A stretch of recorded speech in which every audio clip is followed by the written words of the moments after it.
Hi everyone, welcome to IQ academy. Mathematical ability ట్రిక్స్లోని trick number 56 coordinate జామెట్రీకి సంబంధించింది. Equation of a straight line passing through a point and parallel to a line.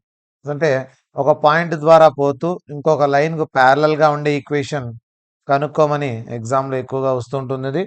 So equation of a straight line passing through a point and parallel to line question model వచ్చినప్పుడు ఎలా చేయాలి, దీన్ని tricky వేలో ఎలా ఫాస్ట్గా మనం solve చేయాలనేది ఇప్పుడు చూడబోతున్నాం. సో ముందు ప్రీవియస్ ఐసెట్ పేపర్ 2023 క్వశ్చన్ పేపర్లోంచి తీసుకోబడింది ఈ క్వశ్చన్.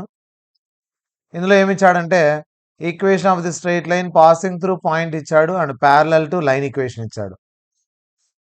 సో దీన్ని ఏం చేయొచ్చు అంటే పాయింట్ స్లోప్ ఫామ్ వేసి పెద్దదిగా చేసి ఆన్సర్ చేయొచ్చు. ఎలాగంటే ఇప్పుడు పాయింట్ ఇచ్చాడు ఇక్కడ 2,7. దాని తర్వాత ఈ లైన్ స్లోప్ కనుక్కుంటాం. స్లోప్ కనుక్కోవడానికి ఫార్ములా -a/b అంటే x coefficient by y coefficient అని. ఇది స్లోప్ m అనుకుంటాం. x1 y1. ఈక్వేషన్ కనుక్కోవడానికి formula y - y1 = m into x - x1. ఈ ఫార్ములాలో సబ్స్టిట్యూట్ చేస్తాము.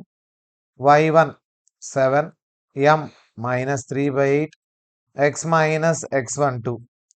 So divided by it side తీసుకొని వస్తే మల్టిప్లికేషన్ అవుతుంది.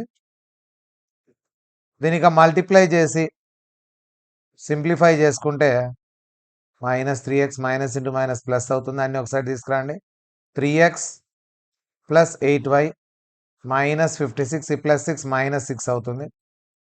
మనకు కావాల్సిన ఆన్సర్ అయితే వచ్చేస్తుంది ఈ మెథడ్లో. ఇది వచ్చేసి పూర్తి ప్రాసెస్ అనమాట, ఎలా కనుక్కోండి. 3x + 8y -62 ఎక్కడుంది చూడండి ఆప్షన్. 3x + 8y -62 option 2. ఇది లెంతీ ప్రాసెస్ కాబట్టి ఇటువంటి క్వశ్చన్స్ ఎప్పుడన్నా ఇచ్చి parallel to and passing through ఇస్తే x బదులు 2, y బదులు 7 ఇక్కడ సబ్స్టిట్యూట్ చేసుకుంటే చాలు. x ప్లేస్లో 2, 3 2s are 6, y ప్లేస్లో 7, 8 7s are 56, 56 ఒక 6 62, 62లో 13 తీస్తే 0 తప్పు, ఇది రాంగ్. ఇక్కడ సబ్స్టిట్యూట్ చేద్దాం. x ప్లేస్లో 2, y ప్లేస్లో 7, 3 2s are 6, 8 7s are 56 -62 = 0. Correct.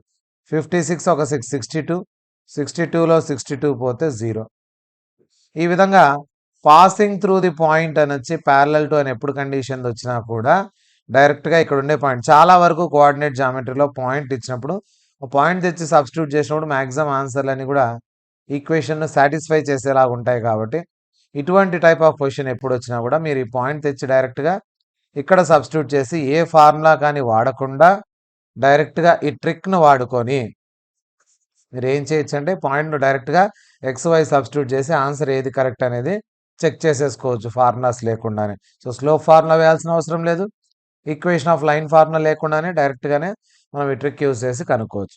ఇటువంటి మరిన్ని ట్రిక్స్ కోసం ఐక్యూ అకాడమీ ఛానల్ను సబ్స్క్రైబ్ చేసుకోండి. మీకోసం మరిన్ని ఇంట్రెస్టింగ్ ట్రిక్స్ అనేవి తీసుకొని వస్తుంది.